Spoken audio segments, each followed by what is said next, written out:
Ngayon, Bumaba mula sa kasal, at tinungo ang bisan upang pagyamanin ang puntod ng ama. Iginala niya ang mata at maingat na hinanap ang palatandaang sinabi ni Kapitan Tiago. Halamang namumulaklak at krus na mismo, ang matandang kapitan pa ang gumawa. Nang hindi matuntun ang puntod, lumapit siya sa sepulturero at magalang nagtanong kung saan matatagpuan ang puntod ng ama ng ama.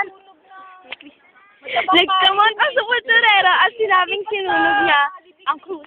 Nang tanungin ng binata kung nasaan ang bangkay, sinagot siyang ipinahukay ito ng matabang pari at ipinalipat sa libingan ng archik. At ipinagpatuloy ng tagahukay ang pagsasalaysay. Galit na lumisan si Ibarra at mapagdiskitihan niya ang kasalubong na si Padre Salvi. Idiniin ng binata ang kanang kamay sa balikat ng batang